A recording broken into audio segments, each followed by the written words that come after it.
This is what goes on the Cannabis podcast, baby. We are here. Hold on. Where my claps at? Give me some claps. Turn my claps up. There we go. You know what it is, man. It's your boy DJ Infamous. Talk to me, no. Smoke with me. And I'm in here with my co-host, a.k.a. he's about to say it like Billy D. Williams from The Color Purple. He wasn't even in that movie. The Wolf of Weed Street, man. Episode 8, man. Back on their ass, man. We here, baby. Smoke with Me podcast. Listen. So I know y'all watching, like, okay, for the last 5 minutes, y'all been hearing them talk and just watching me, looking at me, watching them roll. Listen, when I tell you this Wawa is crazy, shout out to GasHouse, because our special guest in here is one of the co-founders of GasHouse, and he goes by the Grow God, and we're gonna go into detail of why he goes by that. He doesn't call himself that. The culture calls him that. He was named that. He earned that. He earned that. When you a Grow God, that speaks volumes. That speaks levels. You know what I'm saying? To a platform that some people can't even get to yet. Hand claps for that. Yeah, before we go any further, can you hurry up with the joint, man, so I can? Yeah, this man got me working for him on this episode, man. It's all good. Come on, man. Rolling up the Wawa. Come on, man. I didn't even get a chance to even roll mine yet. I'm still eyeing the baby Pluto. I'm over here drooling, you know what I mean? And he got the baby Pluto, and he brought the Pluto. He got everything, man. He got the whole menu, man. I keep roll my Wawa, man. I got you, bro. Come on, man. This is a special episode for us. Very special episode for us. Everybody, we have Kingston from GasHouse in the building. He is here. Kingston, smoke with me? You already smoking. I smell it. It smells good.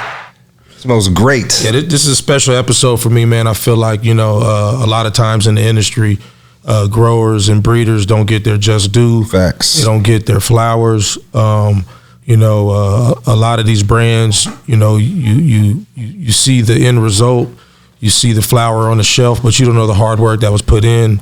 You don't know the story behind the scenes. Facts. Part of what we're gonna do today is, let you guys get a glimpse behind that red curtain, man, and see what really goes on in this man's mind, man. It's a pleasure for me to bring this man on the show. Once again, man, Kingston, CEO of GasHouse. Thank you, appreciate it, man. Appreciate it. So, Kingston, first thing I want to ask you is, one, where are you from, and how did you get introduced into cannabis? I'm from Miami, Florida, Dade County. Got introduced on cannabis from, actually, I didn't smoke cannabis until my 20s, really. I wasn't a cannabis smoker. I was just a hustler. Right. You know what I mean? Hustle anything, sell anything. So guys, a friend of mine called me and he showed me, popped his trunks. He had a whole bunch of weed in there. Mm-hmm. I'm like, man, what's this for? And as I visualized it even more, I saw these crystals and ice all over it. I was like, well, where did this come from? Right. Like, oh my gosh, they grow it. Oh, you said crystal and ice? Yeah, it was just so.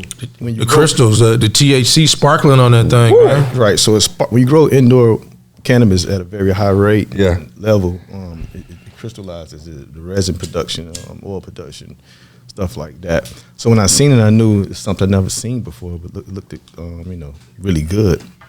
And as we went into it, he told me that was the future, and that was in 2000. So hold on, before we get into all that, man. I like to ask everybody on the show this. Most of the people we have on this show are entrepreneur in some type of way, whether it's a politician or they got their own brand, they're a cultivator. What was one of the first hustles that you ever had? Good question. My first hustles. We was in the streets. You know what I mean? We were running the streets. Juveniles, just trying to find our way. Right. We'll do anything, sell water, candy, whatever, just hustling. But I'm from Miami, and Miami is a big cocaine city when I was growing up. So most of all my friends sold some type of cocaine, crack. It was just what it was in the 90s.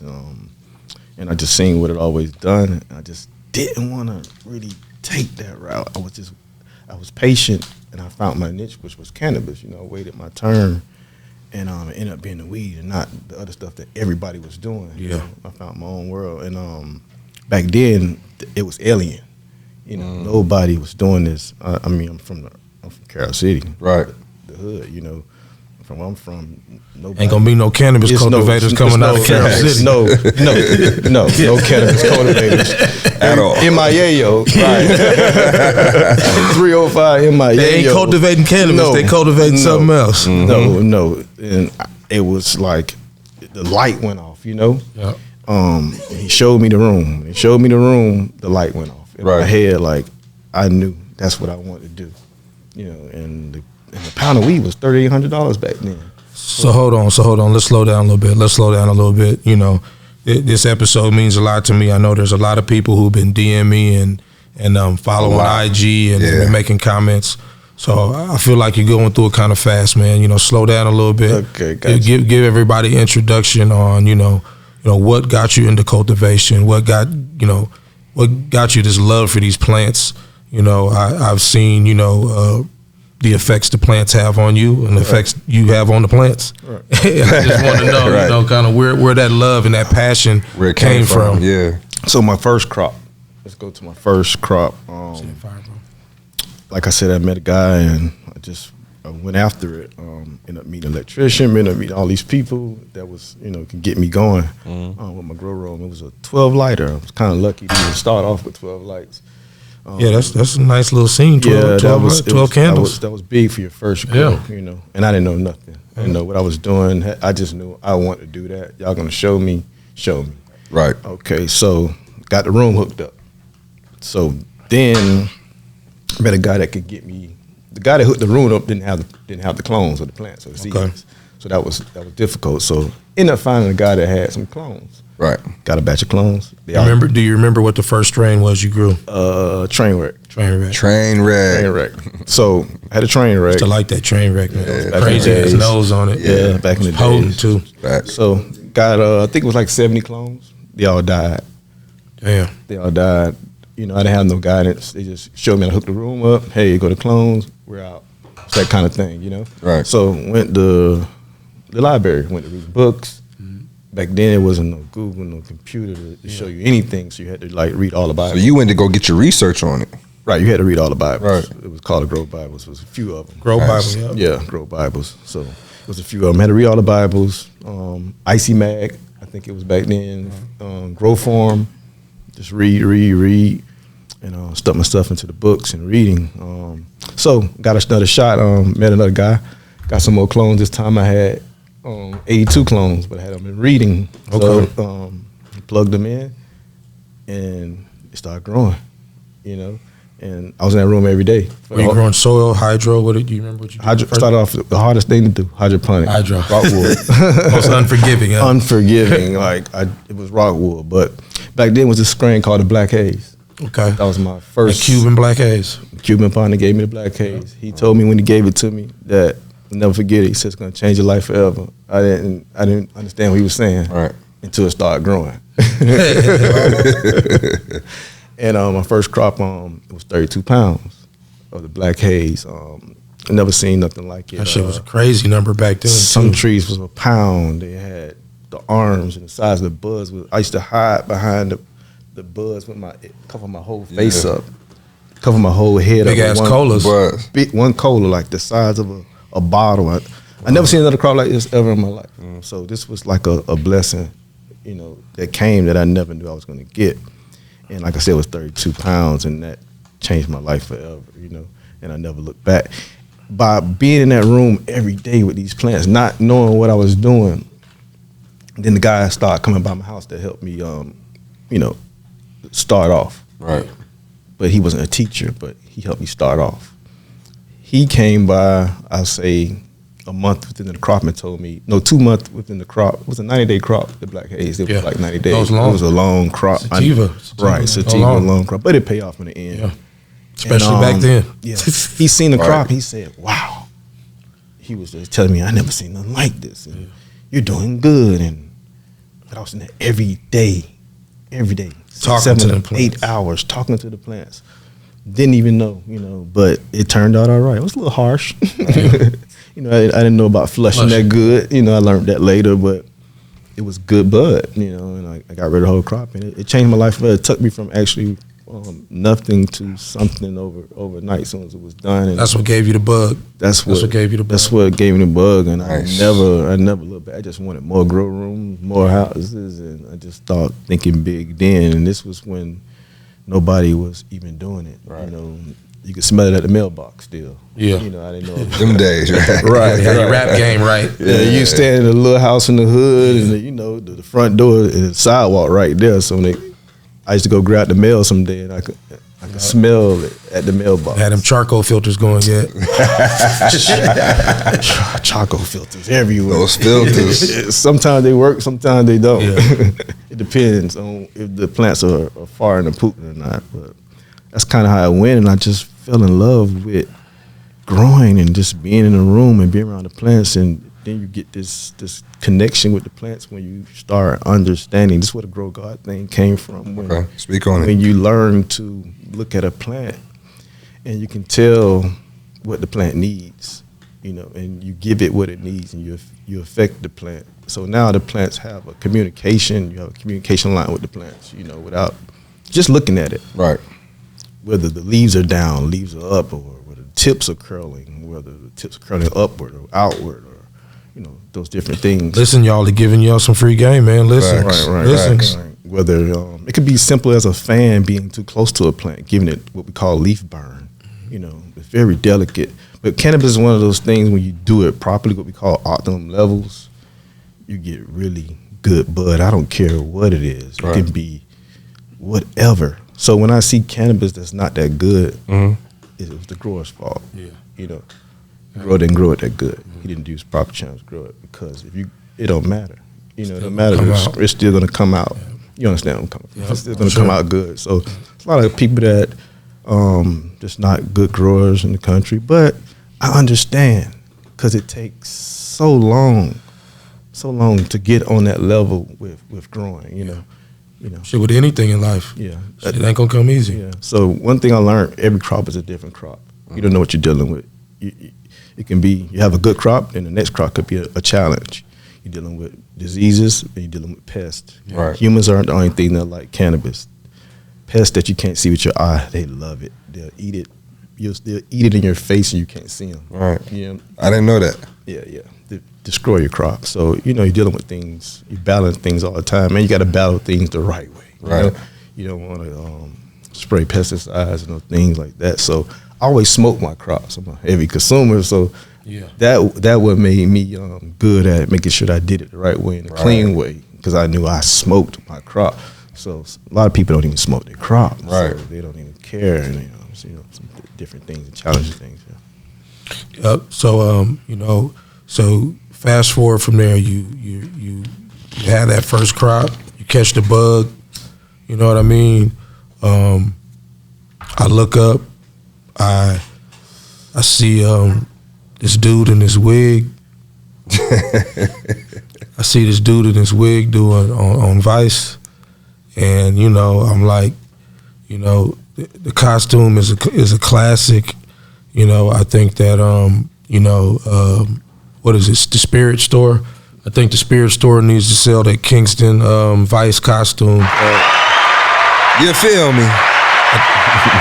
I love it. I think you could get a couple Kingston lookalikes on Halloween, man, with that disguise you had on Vice, man. Killed it. So let the people know, like, tell me how that happened for you guys, man, on a part of the journey you and Felix have been on, and bring me to the beginnings of GasHouse, and the introduction of you and Felix, and how you guys even molded into what you guys are now. Right.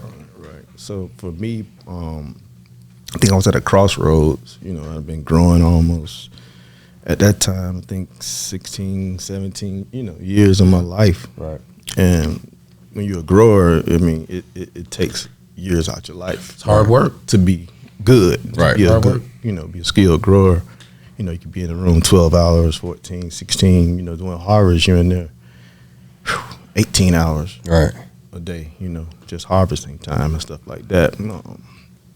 So it's a challenging job. So it just took so much time out of my life. But I had become very good at it, very successful at it, Right. And I was thinking about retiring. I was thinking about just going to buy me a beach home in Jamaica, actually. That's all I was at when they called me. That's what you was about to do, right? Yeah, no, that was it. Right. I had it figured out. I was gone, man. I done did enough. That's dope. And got the call, you know, and I was at that crossroad, and when you at the crossroad, you're going left or you're going right. Right.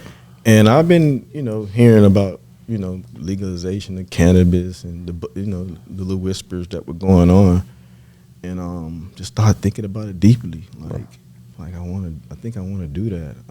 Then I was like, nah, I'm good. Then I talked to somebody about it. You know, some of my other assistant growers. They were like, "Oh no, you crazy? We're going to jail." So, so I forget about it. But I got a call one day from a friend of mine. Told me that basically Felix wanted to meet me. I guess he heard about me through it's Atlanta, Right? And good bud, bud talks. And we met at Pac does talk. Yeah, we met at a lake. Facts. We met at a lake fishing trip, and we just had the same thing, the same goal, our same love, which was the bud. So that made it easy. But the thing with the Vice thing, it came about. Tell me about that Vice thing. The Vice thing came about when me was, I was like, all right, so everybody want to, be. When I look at the generation and culture of black men, it was like athletes, entertainers, rappers, and the list goes on of things that they'll choose first, right? What they want to be. So I look at myself, like, okay. Then I also looked at when people talk about cannabis, they always mention, in respects, they always mention an entertainer, right? Bob Marley, Snoop Dogg. They never mention the person that actually in there 18 hours a day. Right, that actually grew it, yeah. Actually grew it. Right. There's a few growers that you heard of, but then are they, but I don't get into that part, but Whole nother conversation. That's a whole nother conversation. I don't want to, go there. But actual grower, the people that's really put in the work. Never get the light. The breeders, the people that really put in the work. But what was going on is, we were living good. We love what we do, and we knew it's rules to this. In the growing industry back then, it was the Bible told you those rules were: you don't tell nobody, you don't tell your family, you don't tell your mother, you don't tell your father, you don't tell your closest person that you thought was your closest person that you grow. And I went by those rules for 20 years, and so when you see people getting a shine on something that you've been doing, it doesn't make no sense. It doesn't make no sense to me. So I just want to inspire and show that, no, it's growers. We the one that grow the weed that you smoke. No matter whose face you see on the bag and whoever, it's the people behind the scenes who make that grow happen. the weed that you smoke. No growers, no weed. Period. And that's important. That we are. That's what this platform is. The number one stepping stone. Right. It's the breeders and the growers. That's what this platform is for, man. Is to shine light on people who, normally, and I don't think the people know this, that you've been on Vice before, but this is the first podcast you've ever done. First. So I want to again thank you for that. Right. Shout out to that. Yeah. Claps up, baby. Yeah. I got you. You got me. I'm behind a couple claps. I'm behind a couple. Oh, my bad. Make sure you got me this episode. Got you. Thank you. I'm on it. Okay, I'm on it. It's important for the people to know that this is one of the first episodes you've done. We appreciate that. And that's what this platform is for, is to let people get the light who we deserve, right? Who we feel deserve, and use our platform to share that knowledge. I think one of the important things you did that I want to highlight on the show is that you separated yourself by branding, yourself with the Kingston approved. Yeah. It's basically like a stamp. When you see that Kingston approved, it's a seal of approval. It's quality. It's respected. It's blue magic. Yeah. Right. I mean, it's that blue magic. So, Fact. I think that needs to be highlighted on the show, and I want you to speak on that for a minute. It's just how you had the vision to brand yourself as a grower, and that slogan of Kingston approved, and that whole seal. Right. So basically, I just walked away from everything. I shut down every grow room I had. You know, that was part of the sacrifice of me going after, you know, GasHouse and making it. I wanted to make a household name. Right.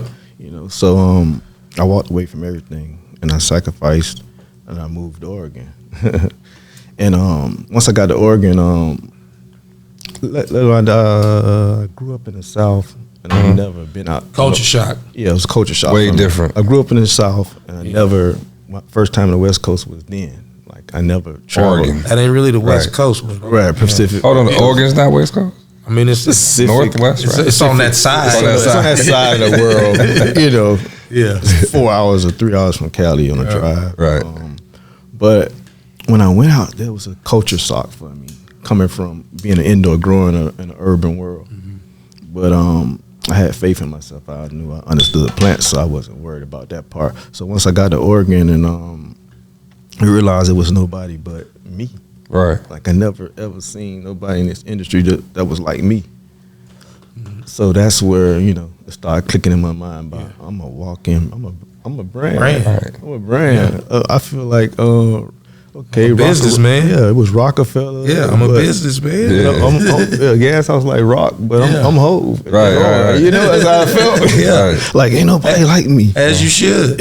I'm traveling now, and then I won 6 cannabis cups. That's what really. Speak on it. Crap That's to what that. So we did have Felix on another episode, but I want to, you know, it's always different coming from you know, your point of view, and you know, two people with the same experience have a whole different point of view. But take the people back to, you know, first of all, you know, you actually growing light dep and outdoor weed for the first time, and then walk them through the process of, you know, you guys entering that. You know, I know people been following the show, entering that cannabis in that cup. Yeah, so once we were in Oregon, we had our license, we went through the whole process. Even though I came from growing in the South, it was like I had to prove myself all over again. You know, but this time it was a different challenge because it was greenhouses. It was something I wasn't used to, something I didn't know about. I just knew I know how to cultivate. It didn't matter. But actually, when I started dealing with the organics, you know, because Oregon's a big organic place. Yeah. Dealing with greenhouses was actually, for me, easier because I came from Rockwood. I came from indoor. You know, that's very tedious. Yep. So the sun and the natural stuff. Yeah, it's some more time on your hands. It's more time, but it grows so vigorous, like fast. It really loves it. Big bushes. Yeah, so I got good at it fast. Plus the community in Oregon, Applegate, in the mountains, they embraced me and you know, helped me along the way. Learn organic growing very fast. You know, so that was amazing for me. And then we grew the famous GasHouse OG. It was greenhouse grown, sun, mixed light with the sun, full term, and went to Cali and won amazing cups with. Nice. I've been telling you youngsters about that OG, man. But let me ask you: is that, you know, that area in Oregon is like? Is it the climate, the weather, what makes it so popular? Where it's like the best out there? You know what I'm saying? Like, Let me try to explain it. So it's called a microclimate. Okay. It's microclimate. So just imagine you being in a bowl. You're in the bowl and everything is coming across you. Right. You're not really affected by the heat or the wind or anything. It's just perfect. Right. And then the nighttime temperatures, the daytime temperatures might be 90 degrees, 95, maybe 100. Nighttime temperatures 40 degrees. So the plants love, you know, they had a long day, but then they get a nighttime to get it cool off. Right. You know, like that. Instead of just being humid and hot all the time, they don't like that. Right. They like that change. Then that's the difference between, like, you know, like This other is perfect. other markets. Perfect climate. Even though it might be 90 degrees, but you still get this little chill might come through every now and then during the daytime. Right. So it's just perfect weather. It doesn't rain during that time. So it's just perfect. It's perfect for growing. It's a microclimate area. There's only a few areas in the country like that. Definitely Southern Oregon is one of them. I think the Napa Valley in Cali, you know.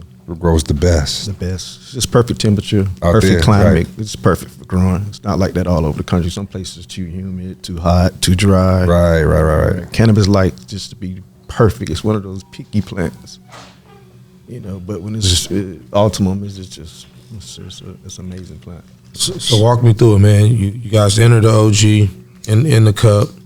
You guys win the cup. Definitely won You that know what cup. I mean? Like as a you know, as one of the few, you know, black growers in the business, especially at that time. Yeah. Especially at that time in the industry.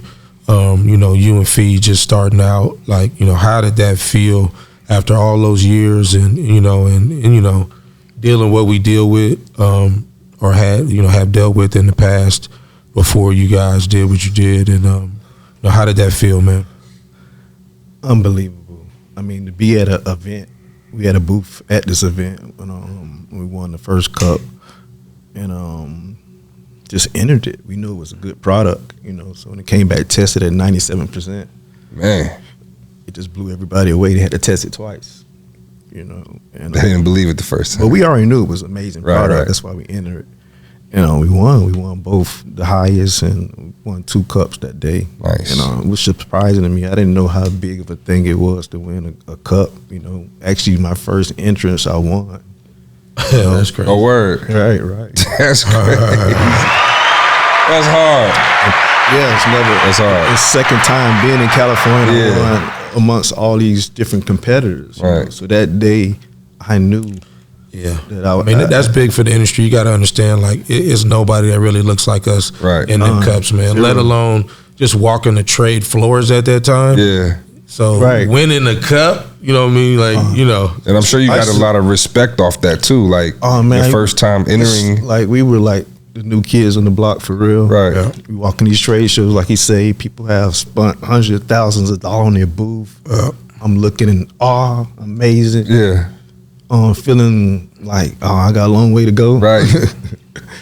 And man, we won the cup. And you won the We cup. won the cup. That's dope. So, you know, it just became, you know, a thing. And one thing special about that cup, R.I.P. my boy Cookie Monster got to share that Rest with in us. peace, Cookie. Yeah, it was he loved cannabis like nobody else in the whole world. Amazing guy. I mean, even when the way he rolled, the way he do everything he do. So he was there to share that with us. Right. Man, it was an amazing day. We hold those trophies in the air. We were so proud of that moment. And that's the day that I knew I wanted, you know, I wanted to keep going. I wanted You got to keep that bug representing. again when you got that Got bug. that trophy. Yeah. So, but like I said, the Next mask, level time. the mask was about inspiring. You know, Right. inspiring black men to want to see something, you could do something different, you know. About that. Coming out, you know, the shadows and creating a brand was about that too. I always thought, I read a couple of books about Bill Gates, how he made so many other billionaires, and it was a lot of people that, you know, of that Microsoft family, you know, Steve Ballmer owned Right. the Clippers, you know, Yeah. Paul Allen. It was a lot of people. We know the billionaires, but it was a lot of millionaires also. Yeah. Right. And they did it as a team. Yeah. You know, and Yeah. then they did it as a team. Nobody said, "Oh, I'm going to create my own." Yep. Nobody said, "I'm going to do this." Everybody band together, and in the end, everybody prospered. That's how I Which is thought. the way how it should be. That's how I thought it should be when I said I want to start a brand. Right. You know, I'm gonna help the brothers, and we're gonna do it. So, you know, that's been challenging. You know, Yeah. You know, everybody want to do their own thing. You know, that's crazy for me. But that's been challenging. But I love it, man. You know, I love it. You know, we're killing it right now. Yeah, for sure. 6 states. You know, I don't like the word killing, but we. Nah, y'all killing it, man. Don't be humble, man. 6 states. But That's an accomplishment, man. So 6 states. licensed cannabis. You know. You got the baby Pluto, the Wawa, the granddaddy Pluto. The hoodie just dropped. Yeah, people just. And the biggest thing is for me is be sitting in a restaurant with my kids eating, and somebody walk up to me, GasHouse, Kingston, love what you're doing. That's dope. And I'm like, That's dope. GasHouse. I'm like, yo, kids looking like they're proud and whatnot, and I'm like, man, y'all. 15 years ago, I was in the basement when y'all was upstairs. Right. Nah, that's love, man. Some That's days love, when y'all man. was visiting one of my houses, y'all didn't know that was but they were there for a minute or two and they went gone. But you know, things like that. It was for kids and you know, life, man. It's a journey and it's growing. It's been a journey, you know. Right. And, to get where I'm at now, and I hope I'm inspiring, you know, everybody to you know, the knowledge, because you know, some states you can even grow 6 plants, you know. Yeah. Right. You know, so it's spreading. You know, people just need that knowledge about growing and how to do it the right way, and I got a plethora of knowledge that's in my head when it comes to that. That's what we're here for, man. That's what we're here for. I think that you definitely have a lot that you can share with our viewers. We have some questions that came in directly from IG and from the live. We'll get into those. Yeah. One thing I want to ask you though is you know, Pluto has made a big wave in the industry. Facts. Everywhere, you know, everywhere Pluto has touched, it's created a wave. You know, I just kind of want to get your you know, just walk us through that whole Pluto thing with you and Felix and how that whole movement started, and you know. Boy. Yes, Pluto is special. It's just so special. OG. Pluto got that OG in there too. You know that, right? I didn't know that. Oh, yeah, no, yeah. OG. That's one question everybody wants to know. Yeah, kind of what. That's why it's so gassy. Okay. I didn't know that. So you hear that first, man. Fruit On Smoke With Me show, man. Fruit times gas. Some of the lineage of Pluto. Some things be too fruity. Yeah. Some things might be just gassy with no taste. Right. You know, but it's just perfect. And then it checks all the boxes. And then the high is amazing. And then the things you think about when you're on Pluto. Yeah. I mean, it's just, the clarity is crazy. So it's just amazing that people just love smoking. And I love smoking. I smoke it every day. It's just one of those things. And I never met a cannabis that I could smoke every day. You know what's crazy is, you know, the episode with Felix was really the first time I had ever smoked Pluto. You know, It get you there. I was stuck. Pluto, and I got that joint of baby Pluto, man. Yeah. I'm you know, those is both one of them ones, man. Y'all got a crazy lineup right now, man. When we seen it, we knew it was special. When the first time we tried it, we knew it was special. We knew it was one of those ones, and we're like a label, man. We got behind it and blew it up. Got legs, you know, blew it up. And so that's how I see things, you know. So my competition is corporate. That's how I feel, you know. Yeah. Got these guys that come from Starbucks and different platforms and worlds and come into the cannabis world, and they turn into corporation. They have billions of dollars and power behind them, you know. That's the guys who I consider my, you know, who I'm after, you know. And our marketing is different than theirs, and it works better than theirs. Yeah. They can have these big old facilities, you know. They can have all that. 3,000 lights. 3,000 lights, 10,000. You couldn't imagine, look at me, you couldn't imagine the facilities that these corporations have. 100, 200,000 facilities, 10,000 lights. You never seen nothing like this. They can produce thousands of pounds of cannabis every 2 weeks. Crazy. Every 2 weeks, you know. So just think of it like that. That's what we up against every day. But they're not us, you know. Our marketing, you know, is amazing. The way we do things, we get things going. You know, we have lines outside the dispensary for our products. Yep. Our products sell out in hours. I've seen that. Yeah, so they can't do that. You know, they can try to push it to you, price point, this, that. They don't want it. They want the brands, so the brands are turning to the proud, you know. And that's what's important. And I'm glad you said that, is because corporate dollar doesn't matter. Yep. People matter. You know, what we say is the best. And we the culture, man. We the culture of cannabis, you know. We create the waves and the trends. If you want to be hot, come to Death Row. Come to GasHouse. But that's the thing I try to tell all these brands, like especially Bay Area brands. It's like, you know, we need to stick together. That's why I said on the other episode, man, is collaboration over competition, because we're not, you know, we're not each other's enemy. No. Right. These big corporations is who we're gonna have problems with. Man, I don't have no problem with no street. I love everything y'all do in your brands. I want everybody to know that. I don't consider you competition. I'm dealing with a different animal, which is corporations with billions of dollars in cannabis money behind them on a daily basis. You know, exactly. That's what we're dealing with. Exactly. You know, they own dispensaries, they own distribution. You know, but we got the brand, so they have to deal with us. Right. We get it gone. But if we didn't have our brand, they wouldn't deal with us. But that's what I'm up against every day, you know, and trying to get my brand in every state that's legal, whether it's medical, whether it's recreational. That's what I'm doing. Yep. Yeah, I was going to ask you. That was actually something similar to one of our Instagram questions that we posted. Shout the boy out, man. Whoever the questions came from. Shout to Trap Exotics. He wants to know, what adversities have you faced as a black grower and a black entrepreneur? All the adversities every day. But we're 100% independent, so that's the great thing, that we can make a decision. Me and my business, Felix, we can make a decision and launch it. We don't have to ask anybody to do it. That's the great thing about being independent. Right. But fact, shout to independence, man. Independence, but you're dealing with adversity. Like I said, when you're up against corporate cannabis and billions of dollars. Right. We don't have billions of dollars, you know. So we have to do it our way, right? You know, which works for us, and it's a very powerful way. So we deal with adversity every day in the industry, being like not having the corporate dollars to be able to launch things and do things the proper way, you know.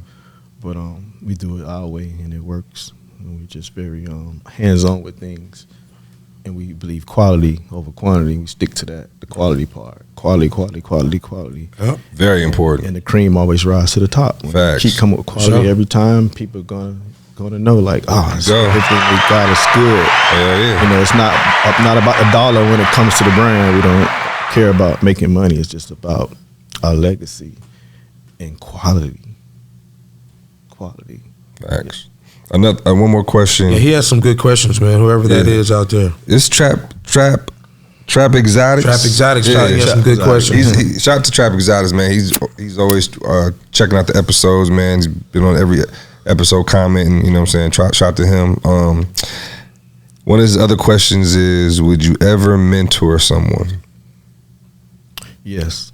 I don't have a problem with mentorship. But I got books coming out, you know. That boy trying to get the line. Look at him. He's trying to get the line. Trap Exotics, get the book. He's trying to get the line. So my thing is, my books and my tutorials, you know, coming out this year. Everybody like, when you dropping it? It's a surprise. It's coming. It's done. But I'm gonna do it. Timing is everything for me. So I'm be excited about that. But it's so much to learn, you know, from just clone seeding. That's just one step. Then vegetation. Then flower, pre-flowering, then flowering, right? Then harvesting. Then you're dealing with diseases, fungus, pests. It's so much to learn, you know. So it's just finding how to break all the things down and simplifying as much as I can for people. You heard it first on the show, man. He's dropping tutorials. He's dropping. You're gonna be able to grow like the Grow Guy, man. Yes. See that light I got? Grow Guy is definitely a movement. Yes. I know you, because you know you definitely the Grow Guy. After me hearing all this shit, you was definitely the Grow Guy. This motherfucker. I love growing. Like, because you know the thing about it is, a lot of people don't know about who's growing it and what it takes to be in those warehouses or wherever you at growing it. So every cannabis that you consume, because you can't rush it. All the cannabis that everybody consuming in the world, somebody grew it. Right. Or grew it, whether they stamp it or put their name on it or not. You know, I just was like, I have to brand this because I grew it. You know, so and it worked for us that way. You know. Tell me about this. So y'all going crazy right now. You dropped the Wawa and the baby Pluto. Man. Tell me about the baby Pluto. Like, tell me how that came. Tell me how that happened. It was one of those things where people was like, oh, you know, Kingston, I love Pluto, is my favorite. When y'all gonna do something else? You know, it was like a little challenge. Like, but I don't want nothing. I love Pluto. I was like, oh, okay.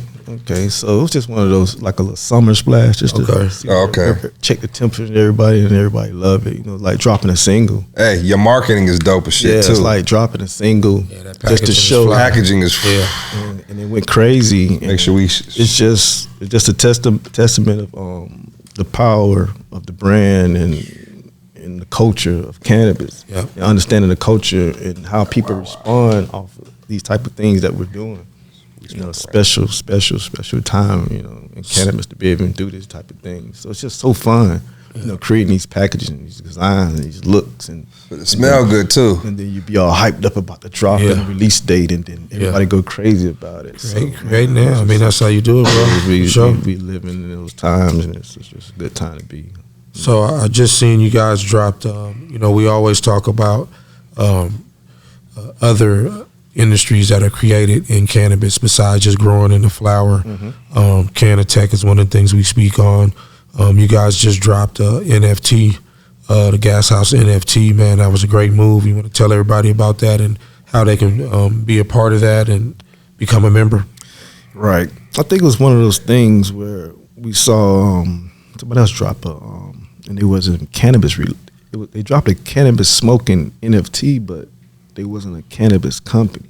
Yeah. So it's our culture. Yeah. So we should be the ones doing that. So we went and we did it, and we're working on it. And it's an amazing project going on. You can follow us on GasHouse, the brand, Twitter Spaces, you know, NFTs. We on there. We talk about it all the time. We have people on there. So if y'all want to join that, it's dope. You know, learn some things too. I'll be on there some nights. Most definitely. Keep a couple key points in there. So we just spreading the brand. You know, like I always say, what Sony started off as a Walkman. And it ended up so many other things. Right. Know, so not boxing ourselves in. Yeah. You know, you got a good team too. Yeah, touching other things. You know, spreading out. Want to be like GE, man, something like that. GasHouse can be on anything. It could be a car. It could be, you know, not being boxed in. Right. So that's how I'm thinking now. Right. So we just spread and want the brand to be on everything. That also gives me it's quality. It means quality. Quality, exactly. It's good. It means special. You know, we got the highest cannabis prices in the country. And it's not because we want it to be like, it's just special. It's very special. It's like Hermes, Protect, whatever. That's the high end. That's how we see ourselves. And when you smoke it, you'll understand. When you smoke it, you consume it, then you will understand why. You know, and we want to be top shelf. We don't want to be a race to the bottom with everybody else. So we high on quality, you know, and the prices are, you know. Prices reflect that. Prices reflect that. Bring your bag. Bring your bag. Bring your bag. Get bag. So tell them about the CBD products. I know you guys got a whole Delta 8 line and other gummies and syrups. And tell them about the CBD stuff and where they can grab that. Yeah, it's my baby. I've been working on that from the first day on Farm Bill 2018.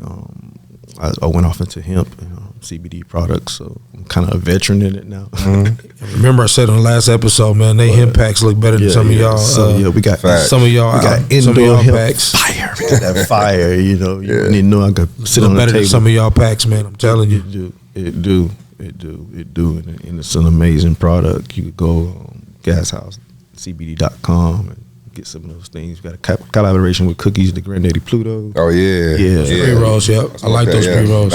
Coming out with all kind of dope products. So smoke shops, we taking over smoke shops and C-stores, you know, Cookies, GasHouse, all the cannabis brands are getting off into that, you know, different level now, and that's just what it is. Yeah. So it's being pioneering in everything we do. Anything that's dealing with the plant, whether it's a hemp, because that's cannabis plant. Yeah. You know, so it's amazing. I love our indoor hemp. We got like 8 different strains right now. We're just building our library up. It's a pioneering industry. I mean, it's new. People just learning, but you know, we believe in that product. You know, hemp can change the world. Most definitely. Definitely can change the world. Definitely rid tobacco, cigars. You know, all that stuff. Why would you be smoking some indoor hemp versus smoking a cigar? Exactly. Or one of those wood tips or black camels or whatever. This gonna get you there quicker and faster, and it's healthy for you. So hemp is definitely the future, I believe. So make sure I get some hemp, man. Man, most definitely. I got some from last time. I still got some. That's indoor gas. Yeah, that gas was hitting. Yeah, it's very surprising. Yeah, especially the Delta 8s now. So you dropped the Wawa on them, you hit them with the 2-piece combo with the baby Pluto, and you knocked them out with the Pluto. Man, it's been amazing. I mean, you got him on the ropes. I mean, it's down goes Frazier, man. I mean, it's down goes Frazier. What y'all got next, man? Oh man, that's a good question. We're still working. Like I said, we're still working every day. You know, it's just the beginning. We're just scratching the surface. I mean, just think that cannabis is not even federally legal yet. Right. Good point. You know, so we're not even scratched the surface. It's still the infancy of what we're doing. We just happen to have been in it so long. We're some veterans, OGs in this game, but it's still an infant. It's still an infant. So it's something like you're not good. You have to work on this every day. That's what we do. You work. Because this is pioneer industry right now. Facts. Good point. You working on any new breeding projects at the moment, or yes. I know you just dropped 3 on them already, but yeah. So we got some new Pluto genetics that we're doing pheno hunt right now. Okay. And there's some amazing things that I've been seeing. So I'm very excited about that. I need somebody help you smoke some of that, man. You know, you got my number. Yeah. Call me. Claps for that. Yeah, it's one of those things you got to go to the bay for. You know, just the legal industry license part. You got to go there, put on the suits and this and that, just to look at the product. But that's the part of the game. That's the part of the licensing game and metrics and things like that. You know, you got to do things the right way. Right. You want to be in this for the long haul and really reap the rewards of what you're doing, you know. So as a brand, talking to all brands, your biggest thing, you want to make it to the dispensaries. You want to make it to distribution. So you have to work on that every day, you know, every day. Right. Let me ask you, how important is it for Georgia to be a legal cannabis state to you? Like, how important is it? Georgia? Yeah.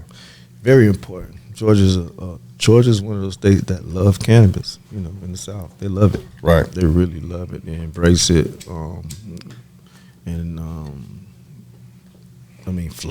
Florida got it now. You got Mississippi. Yep. And Georgia sits in the middle. How Mississippi got it before we did. Right. So Georgia. Right. You know, Mississippi, right. Florida, I think Arkansas even, right? Really? It's right. It's like Arkansas. It's surrounding. It's surrounding Georgia right now. Like, hey, the pressure's on. You know, definitely on. It's definitely on, and got some good representatives here, like Kwanzaa Hall, and people. Shout out Kwanzaa Hall, man. People that's pushing for it in the right way. So maybe things can happen. I think the Dems got the power right now in Georgia for the first time. Got a good candidate, maybe. And what her name is? Stacey Abrams. Stacey Abrams. She got a good shot coming up. Mm-hmm. So teamwork makes the dream work. Hell yeah, we need this dream to work. Things got to happen. You know, real. Georgia need to step up. Yeah, I mean, Mississippi. Yeah, that's what. I mean, got family in Mississippi, Georgia. But how the hell? So one of the questions I get a lot, and I couldn't let you leave without asking you this, is you got a lot of people who want to grow, upcoming growers, upcoming brands. Yeah. People like us that look like us in the space, that look up to you, that look up to to what you and Felix have accomplished. You and Teflon. Shout out Teflon with the Teflon case. Yeah, shout out to Teflon right on the show. My brother Tef Lee. Shout out everybody at GasHouse, man. It was all love when I went over there, man. Yeah, all love, man. It's a question I get all the time is like, what advice or what nugget would you like to leave everybody with as far as, how to get into the cannabis space and, what kind of to be a successful brand, getting off their feet in the cannabis industry?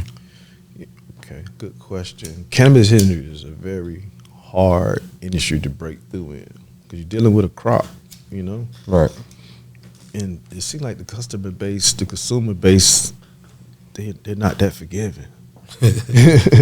You can have a good crop, be booming, and then you have a mediocre and an okay crop, and they over you already. It's like Janet Jackson. What have you done for me lately? The weed smokers are unforgiving. They want the good every time. Consistent, right? Because if it's whack that one time, it's so hard to be consistent in a crop. So with growing, I'd be like, oh, that's hard. That's hard. You know, but there's so many other things that you can do. Mm-hmm. You got extractions.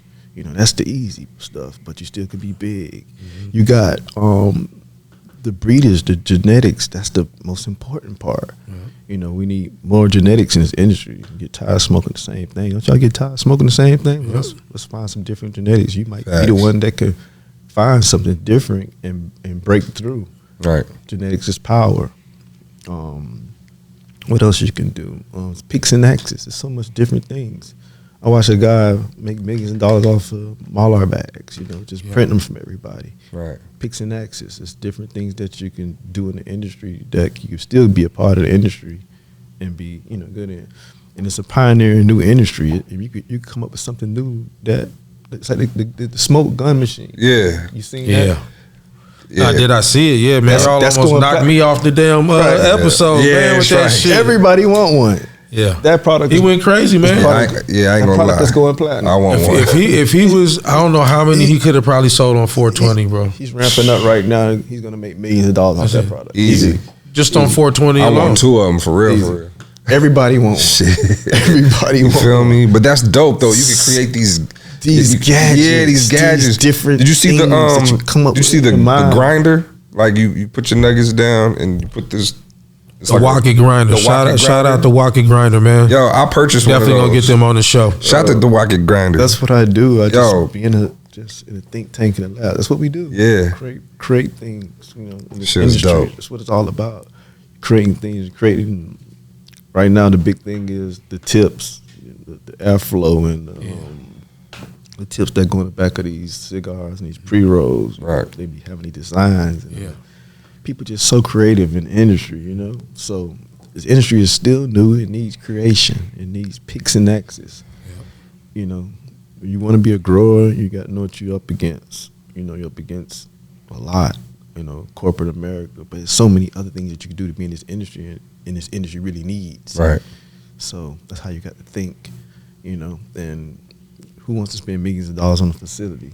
There's other ways to get in. You know, there's other ways to get in. So you have to figure your way in through the side door, the back door, however way. And it's peaks and axes. You know, you can create something that everybody in the industry needs and wants, and it can be overnight. So you know, great point, man. Great point. You know, it's your boy, man, the Wolf of Weed Street, man. And you know, whenever I land in Vegas, you know, the first thing I do is I touch down. I go straight to Hardin. They got the best selection. They got the best menu. Yep. They got the most educated bud tenders. Yep. You're always gonna see some superstars in there. You might even see Kingston in there, man. You know what I mean? Ain't no telling who you might see in there, man. Listen, go to Las Vegas. That's your first stop. Yeah. Before you do anything. Make sure when you hit Hardin, man, ask them for that. Tell them the Wolf sent you, man. Tell them the Wolf sent you. Tell them the Wolf sent you. The Wolf got the gas pack. Got the gas pack. At Hardin. Yes. But man, you know, it definitely was a pleasure, man, to have you on the show. Most definitely, man. Y'all high? I'm high as shit. Shit, I couldn't even roll. I couldn't even roll a Wawa up, man. I know I look crazy on camera, man. You edit that shit out. I see your eyes drop. I ain't gonna front, bro. I've been smoking. Dog, I ain't even get to finish it. I'm just sitting here. I'm over here blowing off the Wawa, bro. And it smells good. It smells great. There's good energy in the space you guys got going. You feel me? Appreciate that, man. It was a pleasure to have you on the show, man. You and Felix got some good energy, man. Yo, in Kingston, hold on, in Kingston, anytime y'all have products or anything y'all want to premiere them, test them out, come right on the Smoke With Me show. We ready. Yeah, anytime y'all drop something new, man, we'd love to promote it. And, hell yeah. And that's what we here for. On the show, man. But I really love what y'all doing, man, for the culture. You know, you are been a groundbreaking brand, a brand that I believe is going to be a household name. Most definitely. I know you guys are inspiring a lot of people. It was a pleasure to have both you guys on the show, man. And I just want to say thank you. Thank you, man. Appreciate you, brother. And that's episode 8. You know what it is, the Smoke With Me show. I go by the name of DJ Infamous and my partner, Wolf of Weed Street, man. Episode 8. We out of here, baby. Let's get it.